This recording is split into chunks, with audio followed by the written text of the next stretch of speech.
Cześć, tym razem Was witam z Francji, a dokładnie ze Strasburga.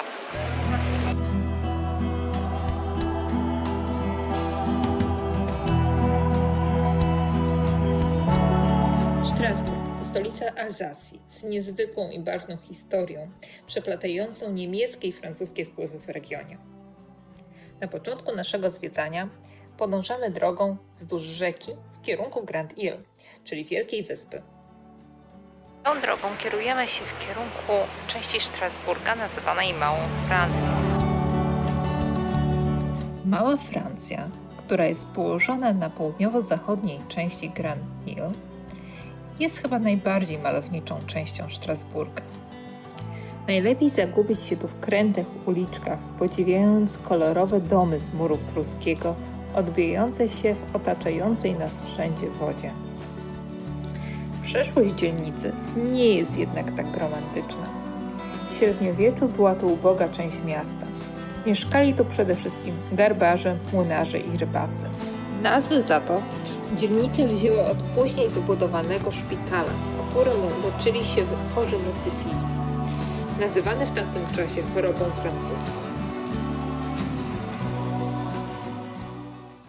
Dzisiaj zwiedzanie zaczynamy od Muzeum Miasta Strasburg. Muzeum to poświęcone jest niesamowitej i burzliwej historii miasta, od średniowiecza aż do współczesności. W muzeum nie tylko dowiemy się o tym, jak Strasburg przeistoczył się z małej celtyckiej wioski w wolne miasto w świętym Imperium Rzymskim. Straszne, to klaustrofobiczne. Ale możemy nawet poczuć się chwilę jak prawdziwy rycerz. Poznamy też tu najnowszą historię miasta po otwarciu Parlamentu Europejskiego w 1979 roku. Po przeciwnej stronie ulicy znajduje się Muzeum Alzacji. Poznamy tu lokalne tradycje z XVIII i XIX wieku. Zobaczymy piękne stroje ludowe, ceramikę oraz meble. A teraz znajdujemy się przed katedrą w centrum Strasburga. Przez całe lato to właśnie na tej katedrze można podziwiać wieczorami pokazy światła i dźwięku.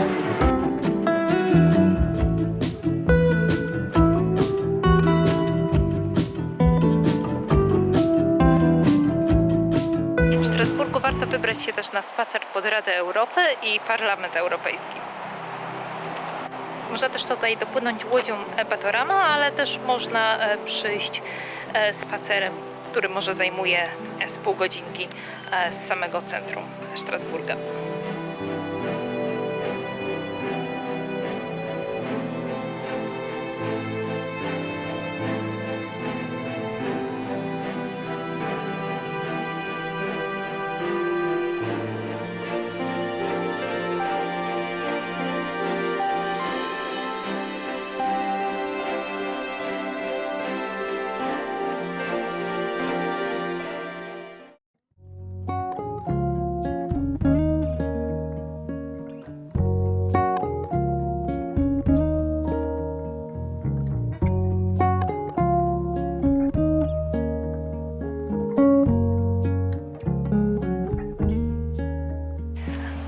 Jesteśmy teraz w Parc L'Orange, który jest położony zaraz koło Europarlamentu. A tutaj na dachu za mną są gniazda bociani, co nie powinno dziwić, bo jesteśmy w Alzacji. No ale to jest centrum miasta. Skąd akurat wzięły się tutaj?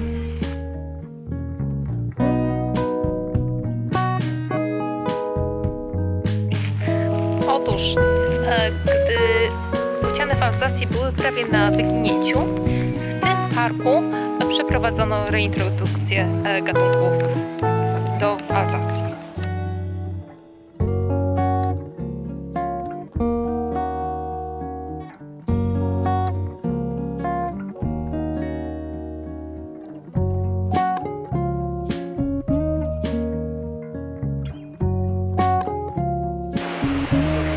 Strasburg jest też świetnie oświetlony wieczorem, więc warto się wtedy też wybrać na spacer.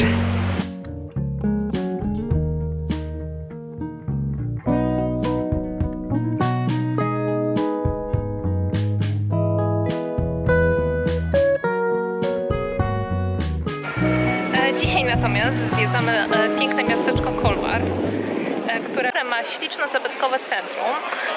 Jakkolwiek jednak w czasie sezonu, teraz jesteśmy w sierpniu, jest bardzo zatłoczone i trzeba się liczyć, że nie będziecie zwiedzać go samemu.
Miasteczko Sélestat ulokowane jest pomiędzy Colmar a Strasburgiem. Poza małym zabytkowym centrum, interesującym miejscem do odwiedzenia jest znajdująca się tu biblioteka humanistyczna. W środku zobaczymy pisane ręcznie średniowieczne manuskrypty oraz jedne z pierwszych drukowanych książek. Bynajmniej nie jest to wcale nudne. Muzeum jest interaktywne i pozwala nie tylko samemu przeglądać stare dzieła, ale jest też interesujące dla starszych dzieci. Żegnamy się teraz już z pięknym miastem Strasburg. Jeśli podobał Wam się film, to dajcie łapkę w górę albo zostawcie komentarz i do zobaczenia wkrótce.